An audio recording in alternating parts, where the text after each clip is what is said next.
Top quality और consistent performance के लिए सिर्फ सिल्वर पंप नाम याद रखना।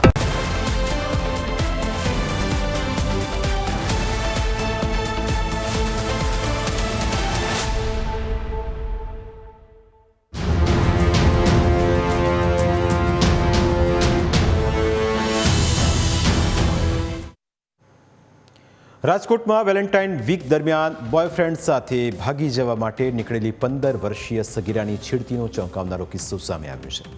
10 ફેબ્રુઆરીએ બનેલી આ ઘટના દરેક વાલી માટે લાલ બત્તી સમાન છે, કેમ કે દીકરીઓ સુરક્ષિત હોવાના દાવાનો રાજકોટમાં છેદ ઉડ્યો.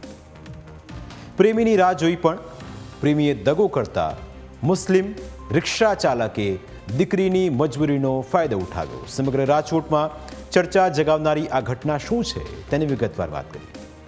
રાજકોટમાં 15 વર્ષની દીકરી ગુમ થતા પરિવાર તેની શોધખોળ કરી રહ્યો હતો. સગા સંબંધીઓને ત્યાં પણ તપાસ કરી, પરંતુ ક્યાંયથી તે મળી નહોતી આવતી. પરિવાર છેલ્લા કેટલાય દિવસથી તેની શોધખોળ કરી રહ્યો હતો. આખરે 10 ફેબ્રુઆરીએ રાત્રે દીકરીનો કોલ આવ્યો. દીકરીએ કહ્યું કે હું રાજકોટ છું, તમે મને રાવકી ગામેથી લઈ જાઓ. જેથી આ કેસમાં ફરિયાદી સગીરાના પિતા તેને લેવા રાવકી ગામે પહોંચ્યા. દીકરી ત્યાંથી મળી આવી, પરંતુ તે ખૂબ જ તણાવગ્રસ્ત હતી, કારણ કે જેની સાથે જે ઘટના બની હતી તેની જિંદગીની ખૂબ જ ડરામણી ઘટના હતી. દીકરીએ કહ્યું કે તે પોતાના બોયફ્રેન્ડ સાથે ઘરેથી ભાગી જવા માટે નીકળી હતી. માધાપર ચોકડી પાસે પહોંચીને તેણે બોયફ્રેન્ડને કોલ કર્યો, પરંતુ બોયફ્રેન્ડે ભાગવાની ના પાડી. પરંતુ ઘરે આવવાનો ડર લાગતો હતો, એટલે નાનીના ઘરે નાસિક જવા નીકળી હતી. માધાપર ચોકડીથી તે રિક્ષામાં બેસીને રાત્રે 8:45 વાગ્યાની આસપાસ રાજકોટ એસટી બસ સ્ટેશન પહોંચી. આ દરમિયાન ફોનની બેટરી પૂરી થઈ ગઈ જવાની તૈયારીમાં હોવાથી તે બસ સ્ટેશનની બહાર ભાગે મોબાઈલનું ચાર્જર લેવા નીકળી ગઈ. સગીરાને એકલી જોઈને સિકંદર નામના રિક્ષાવાળાની દાનત બગડી. તે સગીરાની નજીક પહોંચ્યો અને કહ્યું કે બેટા, ત્યારે ક્યાં જવું છે? જેથી સગીરાએ કહ્યું હતું કે તે નાસિક જવા નીકળી છે.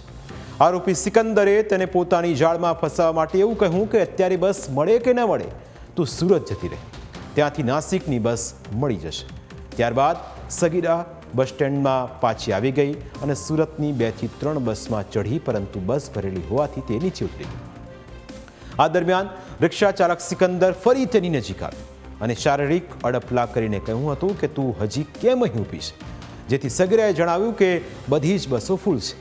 જેથી રિક્ષા ચાલક તેને ફૂસલાવીને ટ્રાવેલ્સની ઓફિસે લઈ ગયો.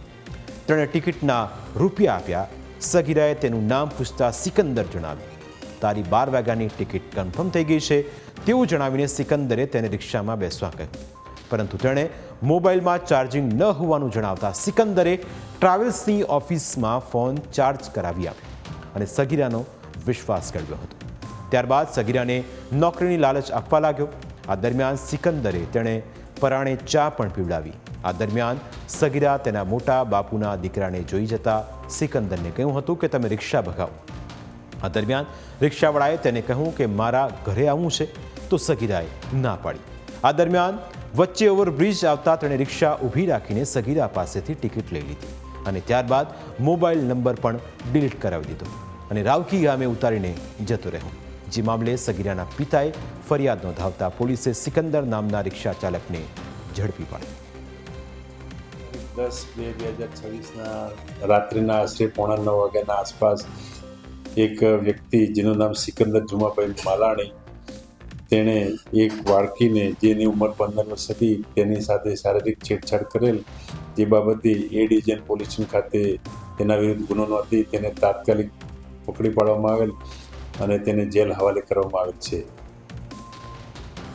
મહત્વનું છે કે આવા તો અનેક ગુનેગારો હરતા ફરતા હોય છે. તેઓ એકલી યુવતીઓને જઈ પોતાની જાળમાં ફસાવવાનો પ્લાન બનાવતા હોય છે.